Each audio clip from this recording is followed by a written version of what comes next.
So ఈ రోజు నాతో పాటు ఉన్న గెస్ట్ ఎవరంటే ఈయన ఒక ఫోక్ సింగర్. ఎవడు గని పెట్టిండే పైసా ప్రేమ పెళ్లికైతుందే గోసా. ఇన్స్టాని ఒక ఊపేస్తున్న పాటలన్నీ కూడా ఆయన ఎవరో కాదు, అజయ్ మెంగాని గారు. నేను సచ్చిపోయే లోపు వచ్చిపోవాలని ఉన్నదే నీ తానికి. రైటర్, సింగర్, డైరెక్షన్ కూడా త్వరలో చేయబోతున్నారని విన్నాను. అవునవును, ఒక ప్యాకేజ్ లాగా. విడలేక నిన్ను విడిపోయి ఉన్నా కలిసేలేనా నీ శ్వాసలోన. మూవీలో పాడిన సాంగ్ కంటే ఎక్కువ కూడా నేను మీ వాయిస్ కి కనెక్ట్ అయినా. ఎందుకంటే నాకు రియల్ లైఫ్ లో మదర్ లేరు. మీ వాయిస్ నాకు ఈ సాంగ్ కి నేను అందుకే మీకు ఫ్యాన్ అయ్యా యాక్చువల్ గా. మీరు ఒక సాంగ్ కి 50,000 తీసుకుంటారంట. ఎంతవరకు నిజం? నేనేదో ఎంక్వైరీ చేసుకున్నా. ప్రొడ్యూసర్కి సాంగ్ వినిపిస్తున్నాను అనమాట. నేను ముందర సీట్లో కూర్చున్నాను, వాళ్ళు వెనకాల కూర్చున్నాను కార్లో. పల్లవి పాడినా. పల్లవి పాడగానే ఆయన కార్ దిగేసి ఏడుస్తున్నాడు అనమాట. ఏ పాట విన్నా నా కోసమే అది రాసినట్టు అనిపిస్తుంది. నేనే చోట ఉన్నా ఎవరిని చూసిన నీ నవ్వే కానొస్తుంది. యాక్చువల్గా మా నాన్న ఏంటంటే నా సాంగ్స్ ఉంటాయి కదా రిలీజ్ అయినవి అన్ని డౌన్లోడ్ పెట్టుకొని యూట్యూబ్లో పెట్టుకుని ఒక సైడ్కి వెళ్ళి చూస్తాడు అనమాట ఒక్కడే. నాన్నకు ప్రేమతో నాన్నకు ప్రేమతో నాన్నకు ప్రేమతో అంకితం. సో నార్మల్ గా టీవీలో ఇప్పుడు చాలా షోస్ వస్తున్నాయి కదా సరే, లైక్ అలాంటి వాటిలో ఏమైనా ఛాన్స్ వస్తే వెళ్తారా? వెళ్తా. బిగ్ బాస్ కి రాలేదా ఛాన్స్? బిగ్ బాస్ వరకు ఎక్కడైనా నేర్చుకున్నారా?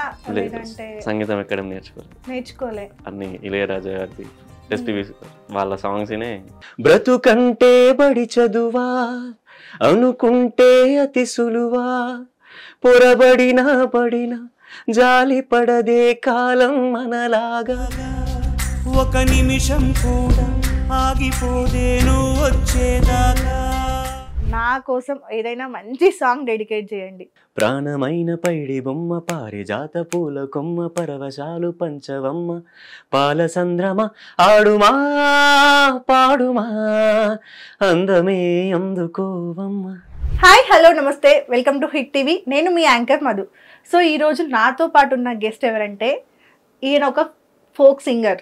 ఫోక్ సింగర్ అని పర్టికులర్గా ఫోక్లోనే కాదు, అలా పెట్టడం కూడా కరెక్ట్ కాదు. ఇన్స్టాని ఒక ఊపేస్తున్న పాటలన్నీ కూడా ఆయన ఎవరో కాదు, అజయ్ మెంగాని గారు. సో ఒకసారి తనతో మాట్లాడి కొన్ని పాటలు మన కోసం కూడా పాడించుకునే ప్రయత్నం చేద్దాం. తన లైఫ్ స్టోరీ ఏంటి, అప్కమింగ్ ప్రాజెక్ట్స్ ఏంటి, ఏ సాంగ్స్ పాడుతున్నారు ఏంటి, అన్ని డీటెయిల్స్ కూడా అడిగి తెలుసుకుందాం. హలో అండి. హాయ్ అండి. ఎలా ఉన్నారు? బాగున్నారా మీరు? సూపర్ ఉన్నా. కంఫర్ట్ గానే ఉన్నారుగా? ఒక చక్కటి పాటతోని ఇంటర్వ్యూ స్టార్ట్ చేద్దాం. అష్టదిక్కుల్లోని ఆనందాలన్నీ అరచేత వాలేనంట. అత్యాశ లేకుంటే పేరాశ లేకుంటే ఐశ్వర్యమేనంట. కున్నాళ్ళు ఎండలు కున్నాళ్ళు వానలు వస్తుంటే చాలంట. 100 ఏళ్ళు వద్దంట, పోయేదాకా బతుకు సాగిపోవాలంట.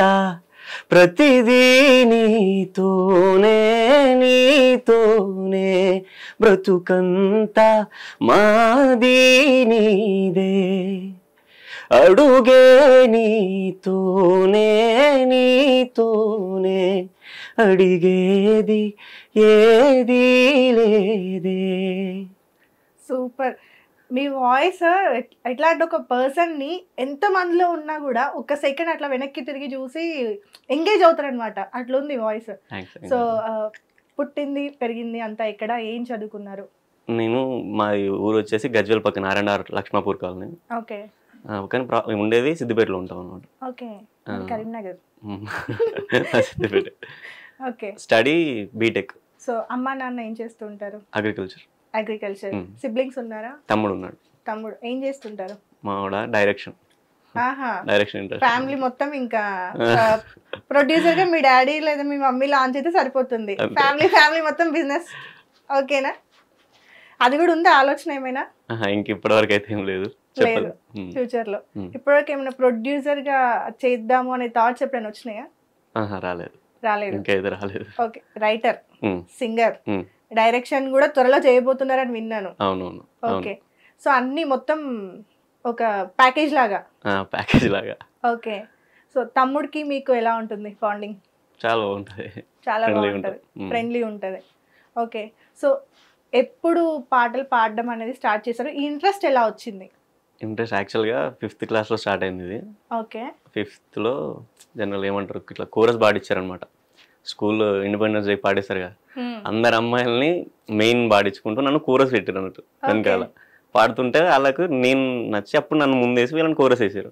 అప్పుడు స్టార్ట్ బాగా పాడుతానేమో అని ఒక చిన్న థాట్ వచ్చి అట్లా అయిన తర్వాత మళ్ళీ మాకు 9th క్లాస్లో అనుకుంటా మా హెచ్ఎం సార్ అన్నాడు అనమాట, ఏదో సాంగ్ పాడితే సేమ్ అజయ్ పాడితే సినిమాలో పాడినట్టే అనిపించింది, అజయ్ సినిమాలో పాడాలనుకుంటున్నా ఆపొద్దు అని చెప్పి అన్నాడు. అప్పుడు ఓకే సింగింగ్ సైడ్ వెళ్ళొచ్చు అన్న ఒక నమ్మకం వచ్చింది.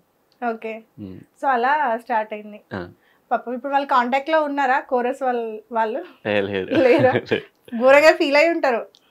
వాళ్ళకి గుర్తుందో లేదో అసలు. అవునా? ఓకే. స్కూల్లో పార్టిసిపేట్ చేసే వాళ్ళ అన్నింట్లో కూడా ఫస్ట్ ప్రైజ్ మీకే వచ్చేదా సింగింగ్ లో? వచ్చేది, చాలానే వచ్చాయి అనుకుంటాను. సో కాలేజ్లో పర్ఫార్మ్ చేయలేదు, కానీ కాలేజ్లో అయితే బాగా నేర్చుకున్నా. ఓకే. సో ఫస్ట్ రాసిన సాంగ్ ఏంటి? ఫస్ట్ నాకు సలాం సైనిక వచ్చింది. ఓకే. వెంకటన్న రిలీజ్ చేసిండు అన్న, నాకు ఫస్ట్ ఛాన్స్ ఇచ్చింది వెంకట్ చూడు అన్న. ఓకే, ఒకసారి పాడండి. దేశ రక్షణే ధ్యేయంగా భావించి బార్డర్ల కాపుగా సేవ బ్రతుకంత మాకై దారబోసావా, కన్న తల్లి కట్టుకున్న ఆలి నుదిలి కష్టాలను మోసేవా, కన్నుల దుఃఖాన్ని దాసి నడిసావా, మరువలేమయా మంచు కొండలను వడ్డ తిప్పలను, చూడలేమయా ఎన్నడూ నీ కంట జారిన కన్నీళ్లను, సలాము సైనిక నువ్వు సాగిపో సమరాన భారత రక్షక, సలాము సైనిక. ఇది నా ఫస్ట్ సాంగ్.